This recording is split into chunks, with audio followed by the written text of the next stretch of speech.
Okay, Chair, we're live on YouTube, so I'll hand over to you. Thank you.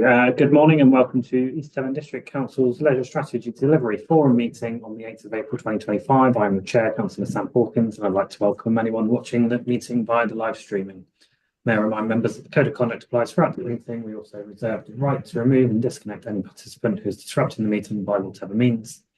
Please turn any telephone devices off or to silent. In the event of a break in the internet connection, please bear with us as we try to reconnect. After 15 minutes, if we are not able to reconnect, we will consider the meeting adjourned and reconvene at a later date. If you wish to comment, please raise your electronic hand and wait to be called. And we'll now start the meeting by doing a roll call of forum members here present. Thank you. Councillor Arnott, please. Present. Thank you. Councillor Bloxham. Present. Thank you. Councillor Goodman. Councillor Hawkins. Present. Thank you. Councillor Hayward. Present. Thank you. Thank you. Councillor Hookway. Present. Thank you. Thank you. Councillor Loudon. Present, Sarah. Thank you. Thank you. Councillor Smith. Present. Thank you. Councillor Toy. Present. Thank you. Councillor Whibley. Okay, I can confirm that we're quorate, Chair. Thank you. Agenda item 1, apologies. Sarah, have there been any apologies? No, we have none. Okay. Agenda item 2, minutes of the previous meeting held on the 14th of January 2025. If there are any members with any comments on the minutes, please raise your electronic hand. If there are no issues, I'll assume that you're content that they agreed. I see no hands, so thank you. Agenda item 3, declarations of interest. When your name is called, please state if you have a declaration, including the item it relates to, and state what that interest is. I can choose her. Thank you. Councillor Arnott.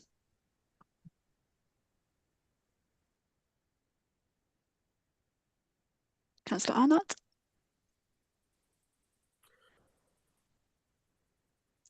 We'll come back to Councillor Arnott. I'm in relay in Zoom. None. Thank you very much. No, thank you.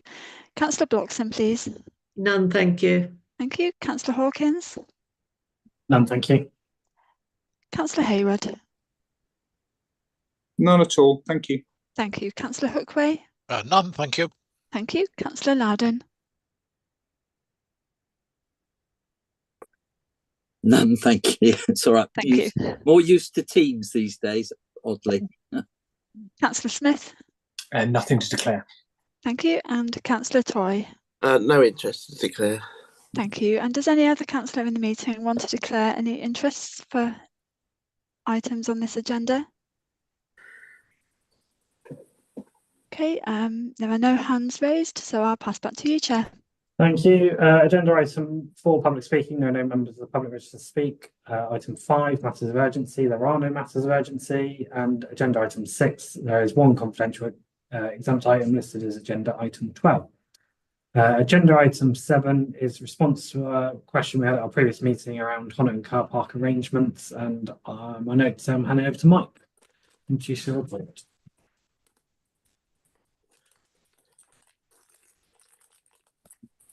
Thank you, Chair. Morning to all the members. Yeah, thank you. As you rightly say, it was raised at the last forum. After the forum, the LED provided some evidence of health and safety concerns and gave 3 examples of some customer feedback expressing dissatisfaction with the arrangements and cancelling memberships. This qualifies some of the comments that the forum members made at the last meeting.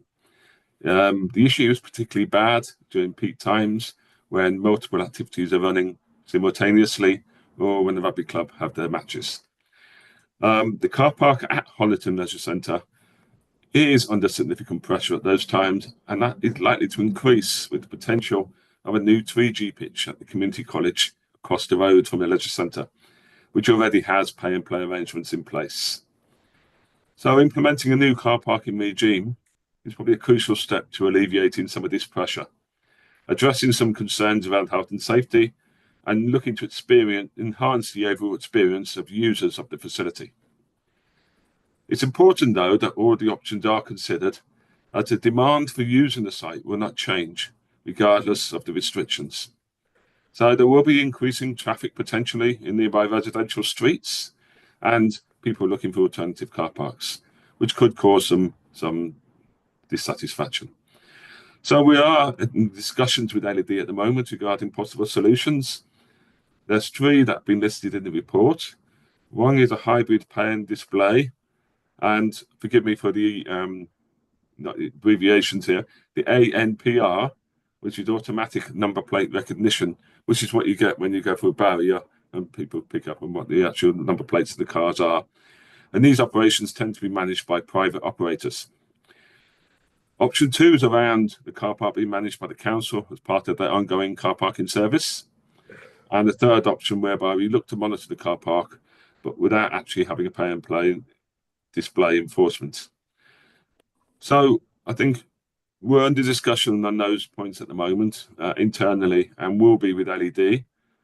And I think once we've come up with a consensus as to what the best way forward is, we will then get in touch with the ward members and the portfolio holder to get any further feedback, and then look to proceed through a deed of variation, which will need to be agreed with our legal colleagues and the LED under their lease to implement that scheme.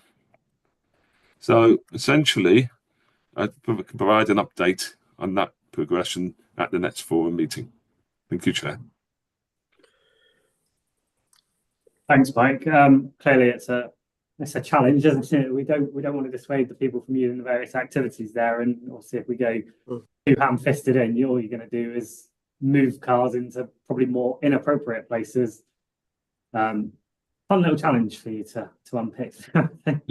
Has anybody got any comments or notes that they want to make to this item? Yeah. Councillor Smith, your finger. Yeah, I just want to note actually that obviously the parking is an issue. I'm a weekly user at that site as well. Half the battle of that is the access road, so it becomes a one-way road coming into the centre, which causes its own problems. And I know that's not necessarily kind of in this discussion, but it is worth kind of putting it as part of a wider discussion about access in and out, because that's part of the challenge, I think, for that site. Thank you. I see Mike nodding away. I think more notes have been added. Anybody else that wants to come in on this item? Councillor Hookway. Right, thank you, Chair. Now, I'm going to show my ignorance of this subject because I'm not a Arneson ward member, but looking at a map, clearly it is a very tight site, and carrying on from what Councillor Smith has just said in terms of access, I do wonder whether we need to look at a wider solution to this. So I'm just going to mention 2 main phrases. One is park and ride. Do we have, is there bus services in there? Is there a possibility of park and ride? Or are we going to have to look at a bigger long-term solution that might involve some form of placemaking? And I'll just sort of leave it at that, because this is clearly a very important issue, and nobody wants to see any health and safety concerns using our facilities. That would be absolutely terrible. So I just put that forward. Perhaps some sort of bus service, some sort of park and ride, or perhaps a longer term placemaking issue. Thank you, Chair. Thank you. It's probably, it's quite a bit going on there. It's probably one that I assume they already are, but looping in our colleagues at county as well to the wider road thoughts. Councillor Toy. So a little bit unrelated to what's actually on the agenda, but there seems to be problems at the Exmouth Leisure Centre, because mainly caused by the residents only parking scheme, forcing parking onto the car park, and making access to the leisure centre a little difficult. So I wonder whether that could be kept under monitoring as well. Thank you. I'm sure, that's Nancy Mike nodding away. Thank you, everybody. The forum just started noting that report, and we'll receive an update at a future time. So I don't think there's any recommendations to go through a vote. Can't see anybody looking shocked by that suggestion. So I'll move on then to agenda item 8, LED facilities, our report. I've not got my script open. Somebody must know who's doing that. Matt, sorry, I'm there. Thank you, Chair. Good morning, everyone.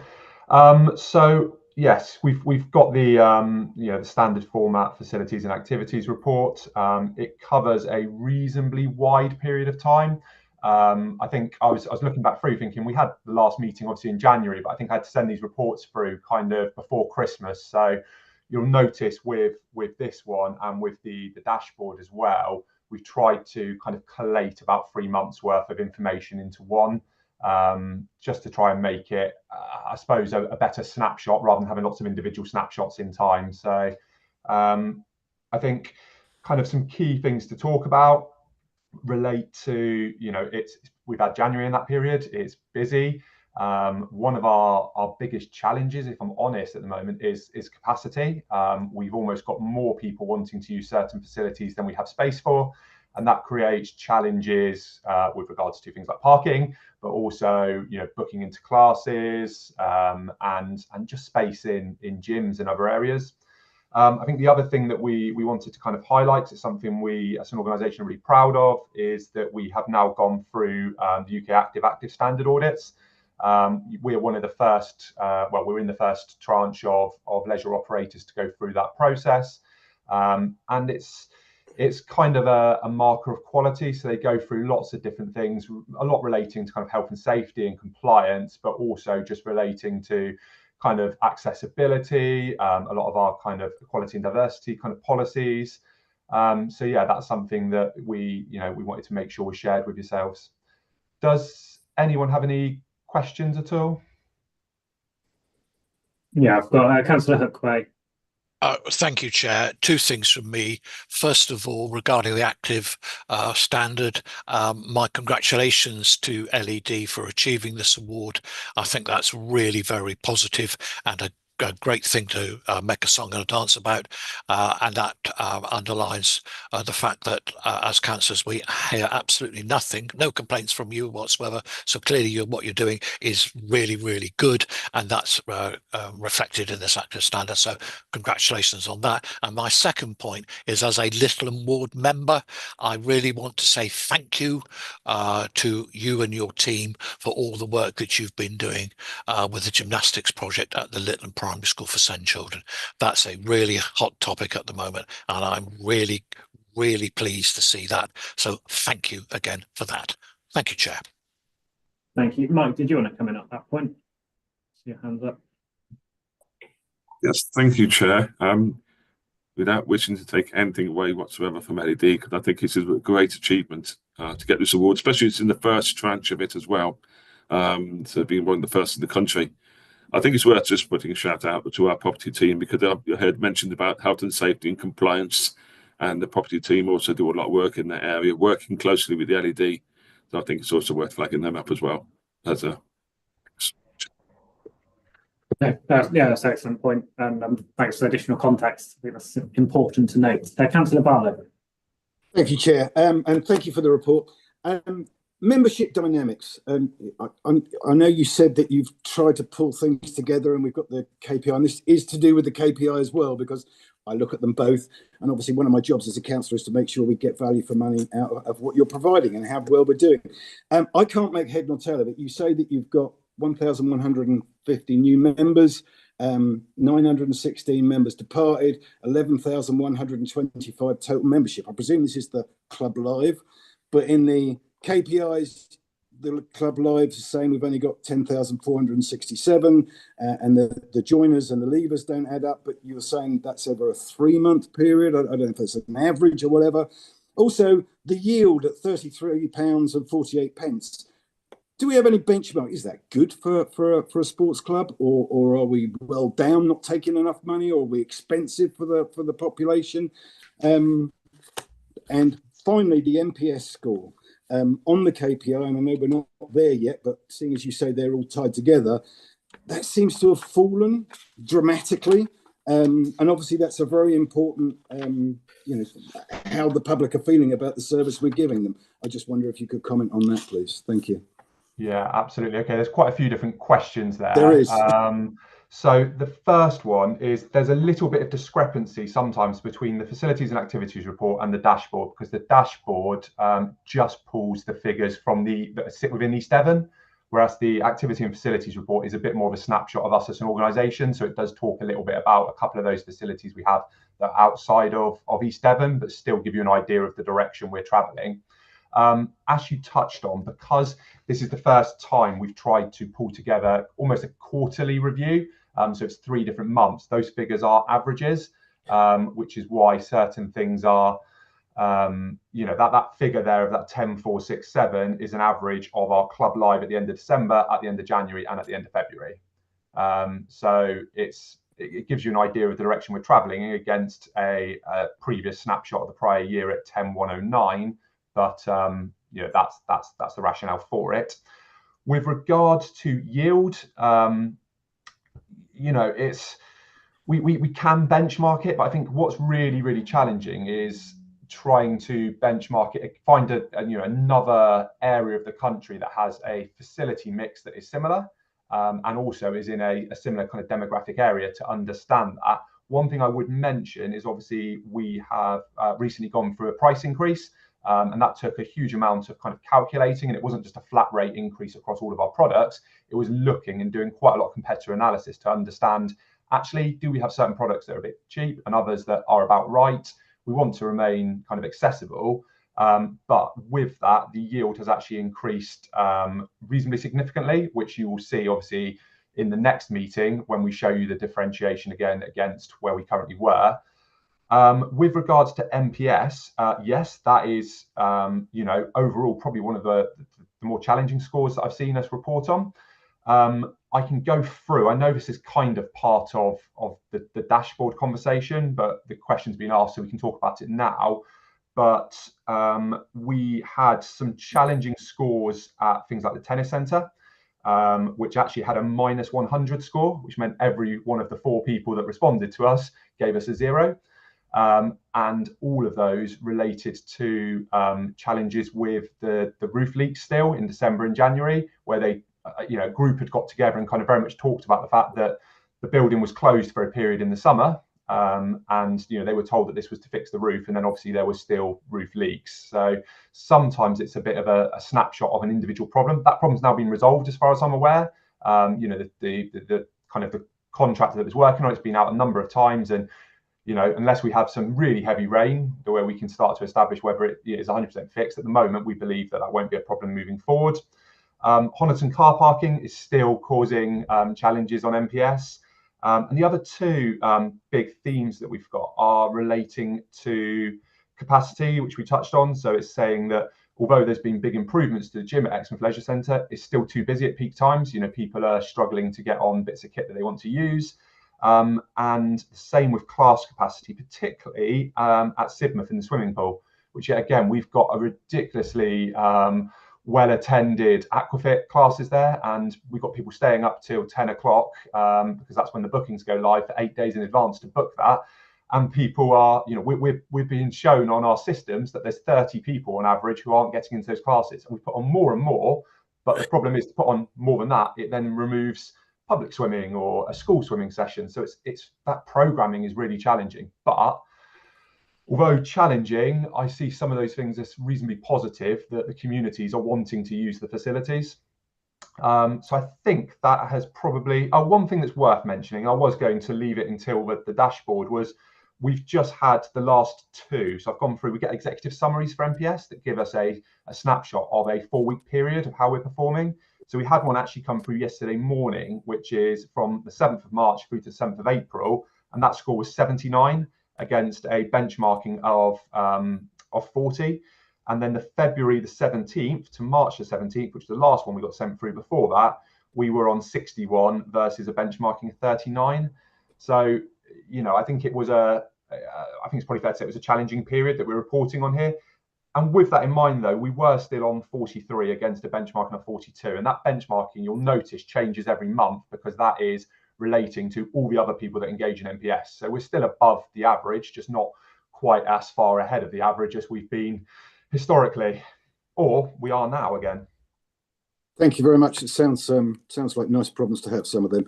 Could I just come back through you, Chair? Just on the yield, the £33.48, I would just like to know if we can find out whether that is good value. I know, I understand what you're saying about you've got to find exactly the same. I just think a general broad thing would say, because otherwise I have no idea whether we are providing good value for the customers or whether you're providing good value for the customers or not. And it's interesting to hear about the tennis court roof, because of course we have just spent an awful lot of money on that. And I see Tim has got his hand up, I'm sure, is to protect that and point that out. Thank you. Thanks, both. Tim, did you want to comment? Yeah, yes, please. And actually, it wasn't to respond to Councillor Barlow on the tennis centre roof. It was on something else, actually. But yeah, if I just come in briefly, but and apologies, Matt, this might come down to sort of lack of understanding from my part, but we talked about the NPS scoring. We've talked about the benchmarking being sort of typically around the 40% mark as a benchmark. So sometimes I think you referenced 39 and 42. So it fluctuates by month, and that's the benchmark. In terms of our LED scores, they tend to fluctuate from anything from 40-something% to I think about 80% it was end of last year. So our scores seem to fluctuate much greater than the benchmark fluctuation. So I'm just trying to sort of understand, why is that? And is that linked possibly down to the fact that your scores are based on a very limited data set? So therefore, for example, with the roof issue at the tennis centre, that can sort of very easily distort the figures. It would just be useful if perhaps Matt could just sort of give a bit more context about that fluctuation. Yeah, no, I think that's probably a fairly accurate appraisal, Tim. We send out a huge amount, and obviously people do engage, but a lot of those people might get, one of these once a month. They might get one of these notifications come through asking them to provide feedback, and they might ignore it for 11 months of the year. But if they've just had a frustration because their court's been cancelled or something because of a leak, or because they've just had a really bad experience, we typically find, as is the case with a lot of feedback, people tend to be louder if they've got a concern than they are about a praise. So yeah, I think that's probably fair. We, some of these, I talked about the tennis centre, that period of time, there was 4 sections of feedback that were all related to that league. So they gave us a -100 score, which massively sways our overall figure. That benchmarking is an industry benchmark. So effectively it's the average of all the scores that all other operators who engage in this system in the country are scoring. So it gives you a good idea of trends sometimes. We know January is sometimes a little bit challenging because you get a lot of new members who then, some of your existing, start getting a bit frustrated about how busy things are. And the other thing was just relating to the benchmarking on yield. So myself and Mike both actually sit on a Devon leisure operators group that's chaired by Active Devon. And actually, as part of that, on an annual basis, we actually do a anonymised review of pricing. And we do that for a number of metrics, actually. So that's some of your pay-as-you-go pricing, your memberships, but also things like what we pay a lifeguard, what we pay a swim teacher, and then they collate that information and provide it to us. And typically that tends to be done kind of April, May time. So I can speak to Gareth, who chairs that, and say, is that something we're looking to do again this year? Because that might be useful to share with the forum, so they get an understanding of what some of our local competitors or local operators are charging. Great, thank you. Councillor Smith. I'm quite happy if Councillor Arnott wants to jump in if it's related to this, because I was going to go and ask a separate question. So if Paul wants to ask something related to that, I'm more than happy to put in first. No, mine's separate too, Simon. So okay, that's fine. I was just going to ask Matt about the rollouts of self check-ins, and I have also experienced the capacity issue, which is a good problem to have, as Ian said. How successful have the rollout of self check-ins been? Are they across all sites now where appropriate? and is that potentially part of the solution to capacity issues, especially with things like pickleball? So is this relating to, sorry, the self-access? Yeah, so, yeah. So I think one of the things at some of those sites is, the dual use sites have become a little bit challenging at times because, if you've just got things like a pitch booking on, say, and nothing else in the building, we've still historically had a member of staff there for that whole time. And it meant that there were some restrictions on kind of opening times and when people could access that. And I think we established, it's probably about 18 months ago, that there was more demand than we were able to kind of, from a commercial standpoint, facilitate. So what we did is actually we put in these new systems which have have camera systems. We've got self-access through kind of remote keypads. We've then got virtual monitoring for things like floodlights and stuff like that. And then we do a full induction and sign off. And obviously we've added this to our insurance so that those regular block bookers, predominantly clubs, if I'm honest, have the ability to access the facility when typically we weren't operating them, which just meant that some of those areas are being used by the community far more than they were previously. And it's generating a little bit more income for us because it's times that, historically we weren't getting any money for. So I think it's done a good job of improving community access, as well as making sure that from our side of things, people are very expensive, that, we were able to keep those prices down and be attractive because we've not had to increase them at the rate that salaries have gone up by. Thank you. Thanks. And Councillor Arnold. Thanks, Chair, and thanks very much for that report, Matt. Really interesting. Pickleball is very exciting. I'm wondering whether it's next year's spiralizer or air fryer, but it doesn't seem to be. It seems to be everybody is playing it. So one question about that, if I may, and then I'll come back, Chair, if I will, with another question. So just, Matt, pickleball. I'm guessing half the people here don't even know what it is. Maybe I'm under, there we go, there's a lot of shaking heads. What is it and what advantages does it provide for the player, and how does it fit in with the existing courts and everything? Yeah, so I think it's kind of boomed alongside paddle. The big advantage with pickleball over paddle, though, is you don't need paddle courts, which are obviously challenging to build and to find space for. So pickleball is effectively, it's almost being tailored as a slightly more accessible way into tennis.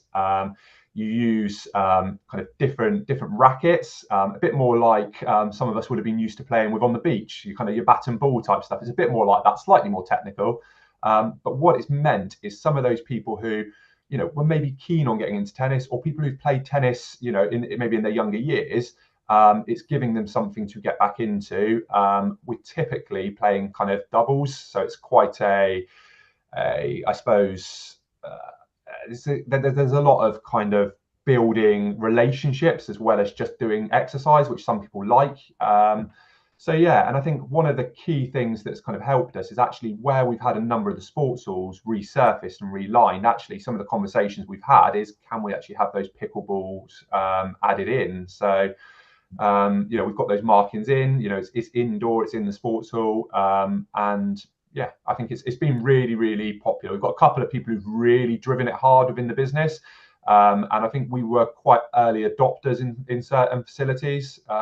And I think with, like you said, with the boom of paddle as well, I think quite a few people who can't access paddle facilities are picking up pickleball.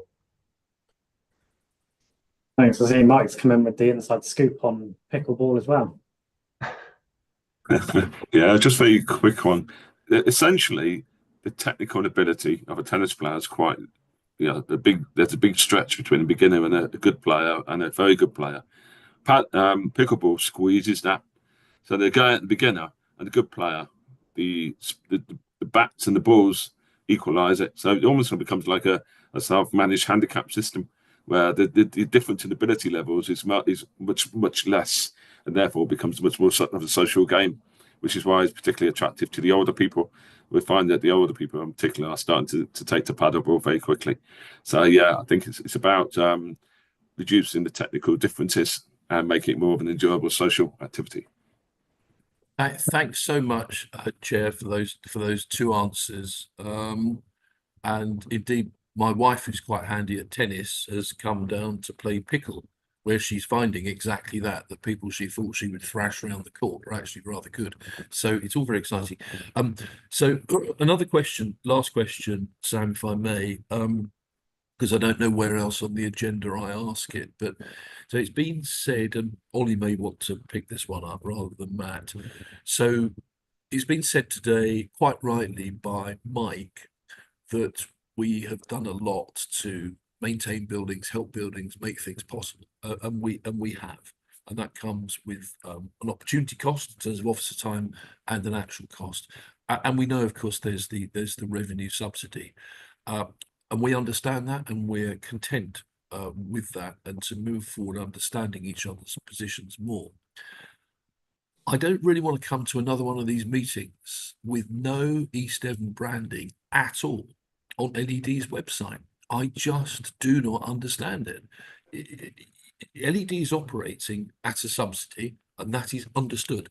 It's fully understood. We've talked about this many times, but very few people seem to understand it's paid for through their district council tax, and that it's East Devon District Council that makes that possible. So now I have asked our officers to look into this, so I don't really mind who answers this, but I would like to know when our branding is going to be on the LED site, because at the moment we scarcely get a mention. There's a tiny bit in one part of the narrative, and I'm going to use that word that leaders use very sparingly, and I'm going to say that is now unacceptable. Something needs to change on that. Thank you. Thank you. Ollie, did you want to come in? Yeah, happy to. Thanks, Paul, for that feedback, essentially. It's something that I wasn't aware of, if I'm totally honest, that there was a frustration around sort of the lack of reference or visibility of East Devon on our website. And it's something that I'm very happy to look at, and something I'll talk about with Matt, and maybe we can pick up directly with, you know, a number of councillors if they have a sort of strong opinions about what that looks like and how we do it. I think ironically, we are quite synonymous with East Devon, partly because of our name, I suppose, Leisure East Devon LED. And in fact, you know, there's a hangover of that into some of our hospitality businesses, like Ocean, for example, where people still think that's a council-run business. Now, what reflection that is on us or not, I don't know. But there's certainly a real sort of there's a real affinity of our members in leisure and some of our customers in hospitality with our businesses and with East Devon. I think there's certainly a lot of acknowledgement and awareness amongst our member base in the leisure side of our business that it is very much East Devon linked, related, funded, although they won't know the nuances or the complexities or intricacies of that funding or that relationship. But in terms of putting on our website, I'm very happy to look at that. It's not something I was aware of, if I'm totally honest, but if it's something that we can look at, need to look at, I'm very happy to do so, and it just be guided by whoever within the council would be best placed to have those conversations, and, you know, talk to our team here that look after the website and look at what we can do to make that more prominent. Sam, can I come back very briefly on that?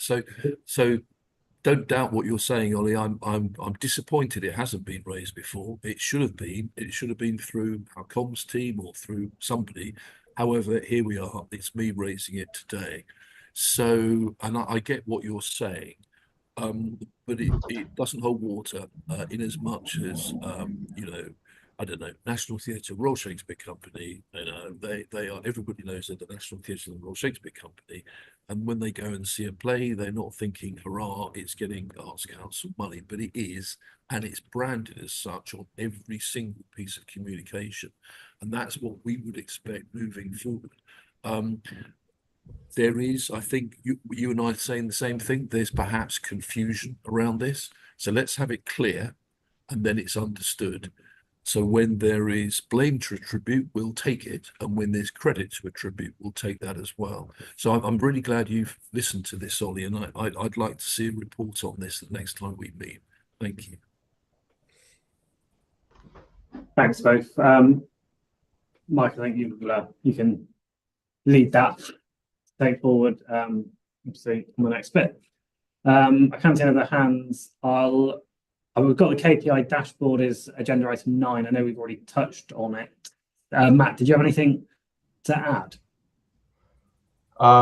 Not particularly. It was only if there were any other questions. I know we had a few that we've kind of discussed already, but if there was anything more that anyone wanted to talk about, then I'm more than happy to field those. Thank you. I see Councillor Barlow's waving.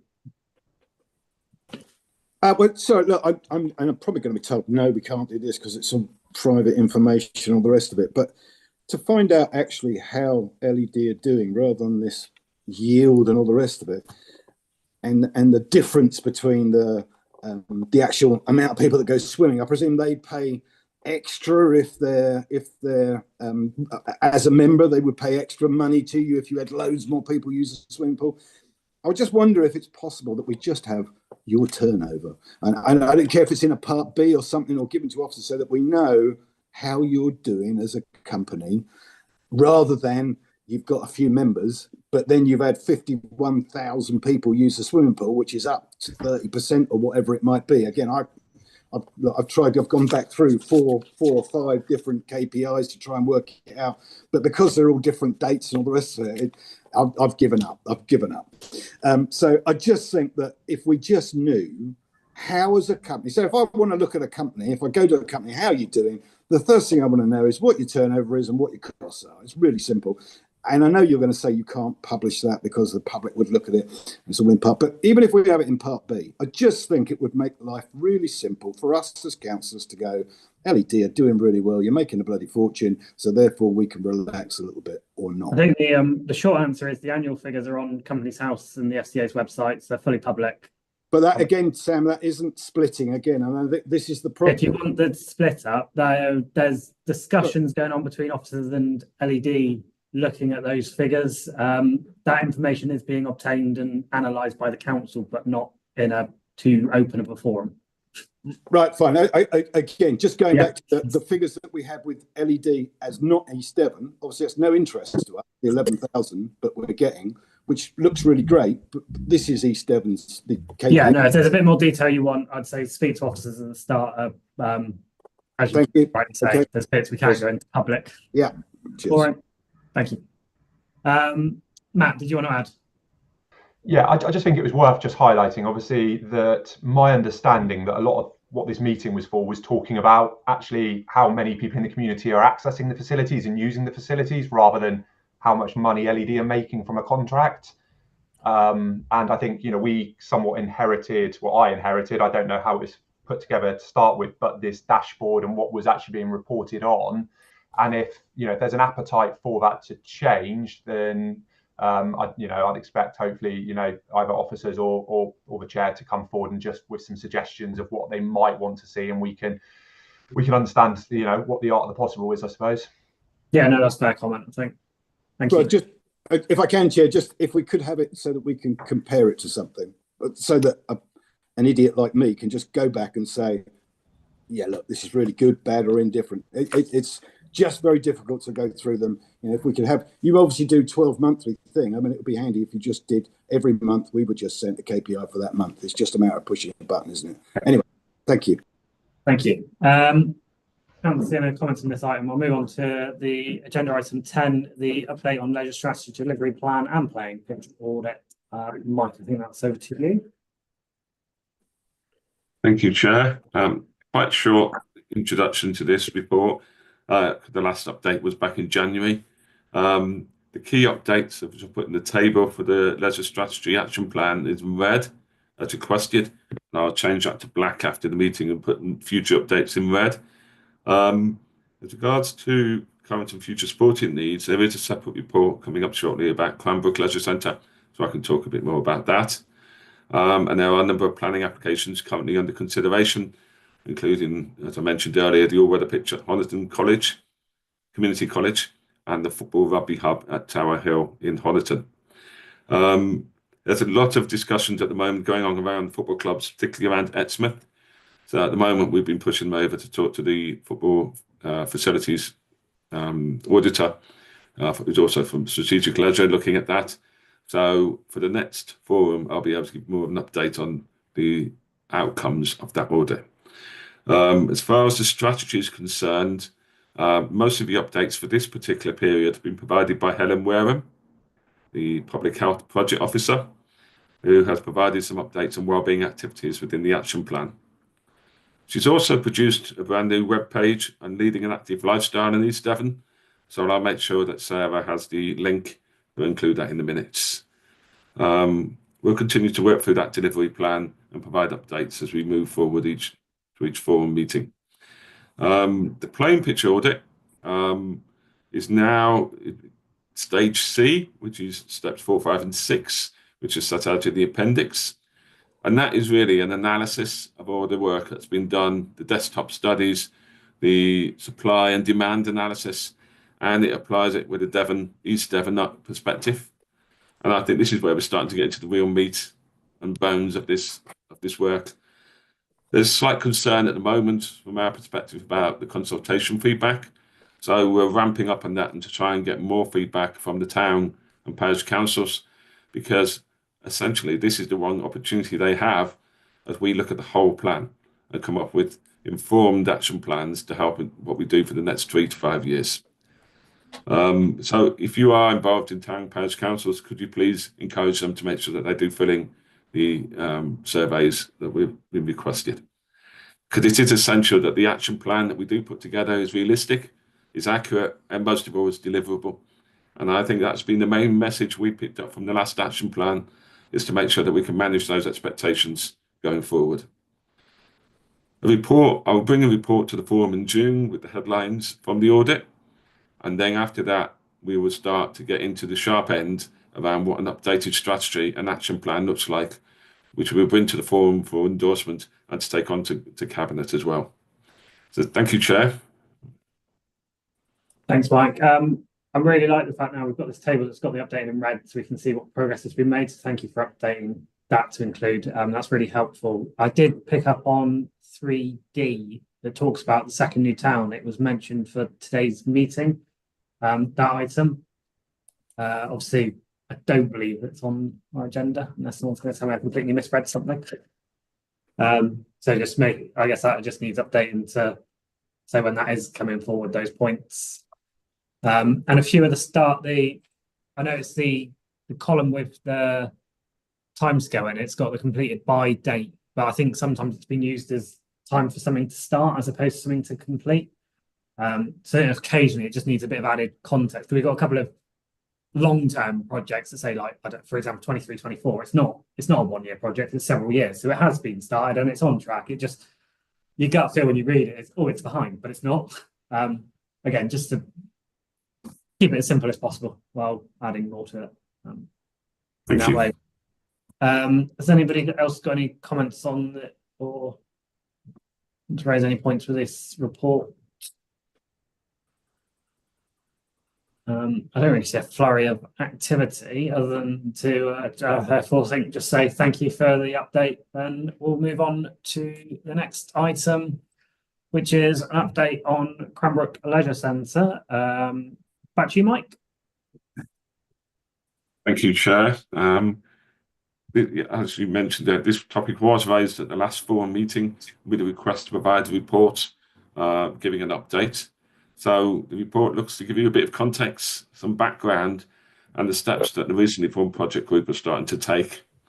The most immediate steps within that working group now, we've just had a project manager support provided, which has been a real boon, with giving us some real impetus and resilience, and starting to put together documentation and the necessary work streams more quickly. And those work streams look at developing an accommodation schedule, looking at taking into account the proposed second new community. Bear in mind, very realistically, that's quite a way off, but we still need to just factor that into the considerations. Some high-level cost estimates from a quantity surveyor, some further business planning around, what it would cost to put it all together and what it would cost to operate. So we're starting to develop real outline business case information, putting that together. So that's a clear strand of work that everybody can buy into and support. And that includes a funding strategy and working with our partners as well. Thea Billett, who's the new community manager, is with us on this forum meeting, and she's been really actively engaged with this project. She's also working closely with partners such as the NHS Devon and Devon County Council around the campus principle, and I'm sure she'll be happy to answer any questions that people may have in a minute. So the other thing is we're also very mindful that there's wider implications around the local government review.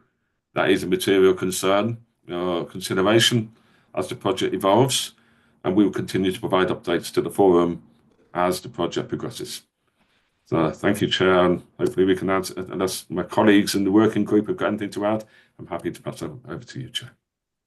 Great, thank you. I just want to touch on 3.5, talk about funding, and obviously relate to the Sport England Place partnership status, but ideally needing it to get to a shovel-ready stage before we can go down that route, and just acutely aware that there's another party to it and this belief and the discrepancy on the spending there.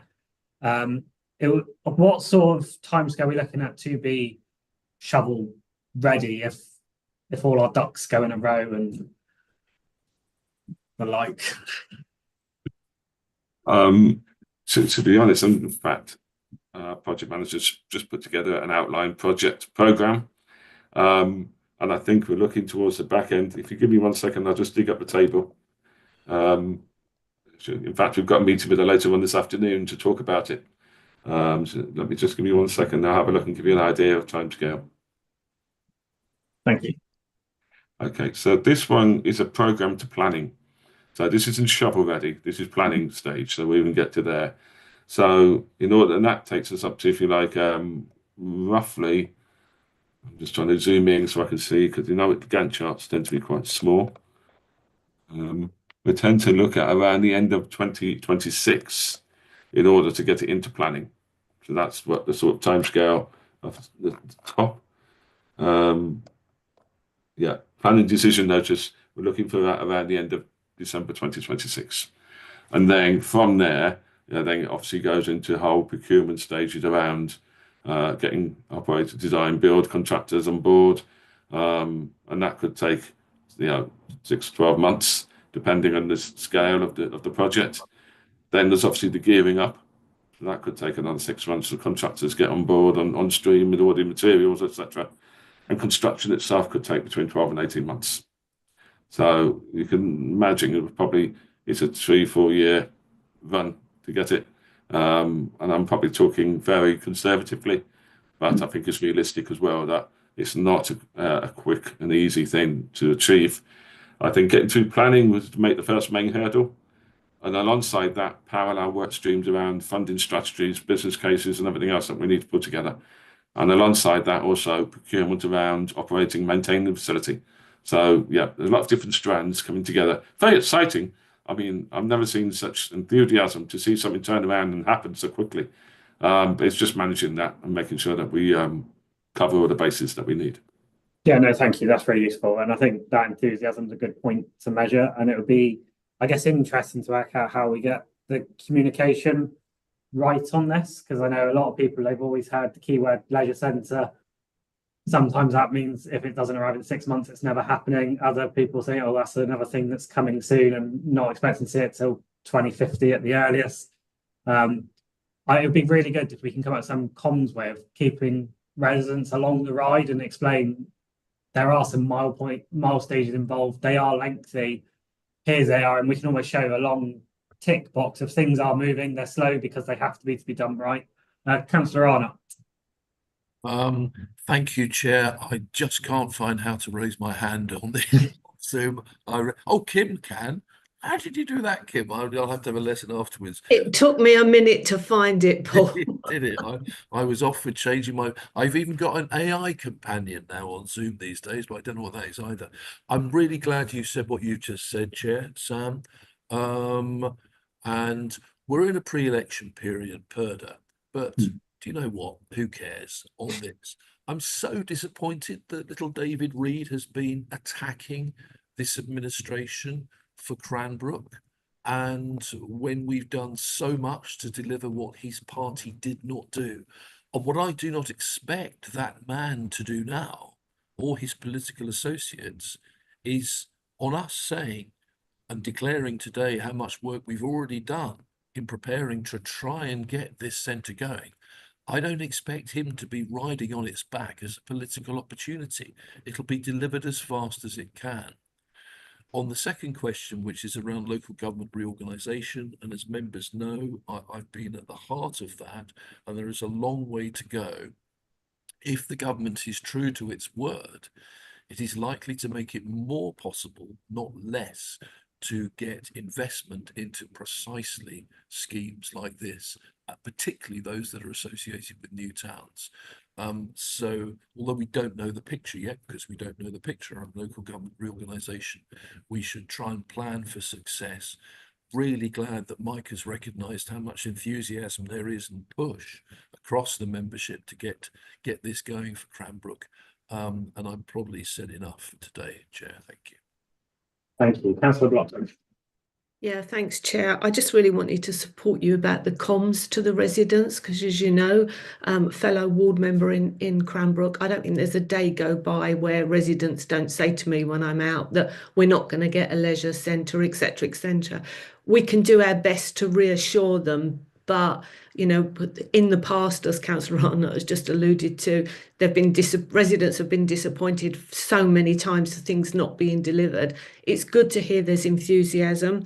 It still seems a long way off, and I'm sorry, I've been here a long while as well, and I still question myself, will it ever happen? Of course I'm not going to say that to everybody. I really hope it is going to happen, but we need to get some comms out to manage people about where we're going with the fallow land in the town centre, which includes a leisure centre, because at the moment it looks like there's no way forward, and I know everybody's working extremely hard for all the different things to go in the town centre, including a leisure centre. So comms are really important here. If we can do something at some stage, I think that can only be good. Thanks, Chair. Thank you. Councillor Barrett. Thank you, Chair. No, I'm obviously nothing to do with Cranbrook, Technic, except from a district councillor. And I've always tried and support any town that has got what I think is a really big and important thing. And definitely this for Cranbrook is important. I think shovel ready means different things to different people. And certainly I believe shovel ready is when you've got planning, that we don't need to get all the builders lined up and all the rest of it. What you need then is, if you've got planning, you can then go to the government when there are funds available and apply for them, saying that we're ready to go. All we need to do is find those builders and the money for it. And that the money is always the thing, isn't it? We can build a plan already. So that to me is the exciting thing, that if you get the plans up, and I think that shows to the population that you're actually doing something. So the quicker we can push that forward, I think that's really a good thing. And also, I think it's really important that we send a message to businesses, because you probably are going to need a joint thing with this, so that you are showing businesses that you mean business, that you can actually get this done and then show it. So supporting businesses, showing that we support business right across the district, regardless of which town we're in, I think is important. Thank you very much.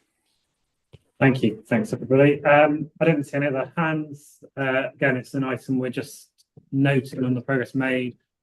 And therefore, happy to move on to the next bit, which gives me my spiel that this brings the public part of our consultation meeting to an end.